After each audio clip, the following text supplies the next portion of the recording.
Assalamualaikum warahmatullahi wabarakatuh.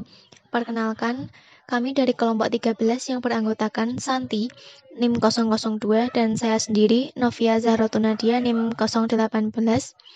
Di sini kami akan menjelaskan tentang kebijakan fiskal dan pajak. Yang pertama, kebijakan fiskal. Kebijakan fiskal adalah salah satu kebijakan ekonomi yang dicanangkan suatu negara untuk mengelola serta mengarahkan perekonomian ke kondisi yang lebih kondusif. Fiskal adalah sebuah kata yang dirujuk dari bahasa Latin, visos, yang berarti pemegang kuasa dari keuangan pertama di zaman Romawi kuno. Yang selanjutnya ada tujuan kebijakan fiskal. Tujuan dari kebijakan fiskal ialah untuk mempengaruhi jalannya perekonomian dalam suatu negara dengan berbagai sasaran sebagai berikut. Yang pertama, meningkatkan pertumbuhan ekonomi serta PDB suatu negara. Yang kedua, mengurangi angka pengangguran dan memperluas lapangan kerja. Yang ketiga, menstabilkan harga berbagai produk serta mengatasi terjadinya inflasi. Macam-macam kebijakan fiskal. 1. Pembiayaan fungsional. 2. Pengelolaan anggaran. 3. Stabilitas anggaran otomatis. Yang keempat, anggaran belanja seimbang. Jenis kebijakan fiskal ada dua. Yang pertama, kebijakan fiskal ekspansif. Kebijakan fiskal ekspansif dirancang dengan tujuan untuk merangsang ekonomi. Kebijakan ini paling sering dimanfaatkan selama waktu resesi, pada saat pengangguran mencapai angka yang tinggi atau pada saat periode siklus bisnis sedang rendah. Yang kedua, kebijakan fiskal kontraksional digunakan guna memperlambat laju pertumbuhan ekonomi.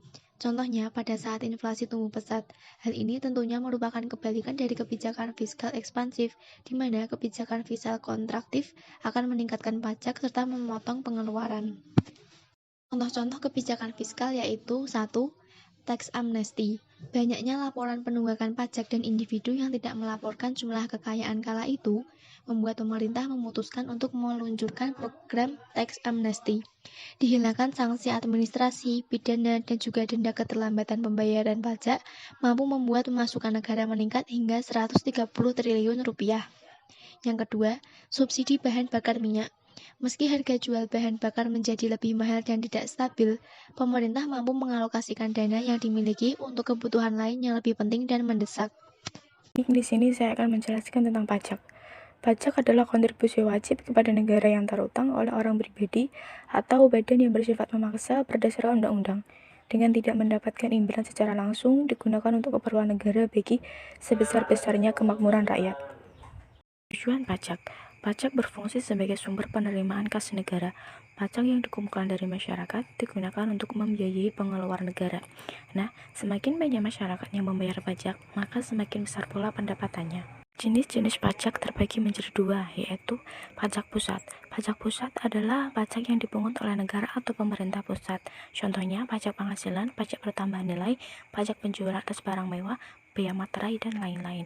Sedangkan pajak daerah adalah pajak yang pemungutannya dilakukan oleh pemerintah daerah di tingkat provinsi dan kabupaten atau kota.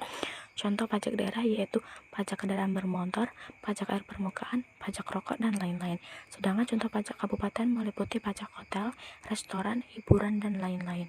Selanjutnya, pajak berdasarkan sifatnya, yaitu terbagi menjadi dua, pajak langsung dan pajak tidak langsung. Pajak langsung adalah pajak yang dikenakan pada wajib pajak secara berkala, baik perorangan maupun badan usaha.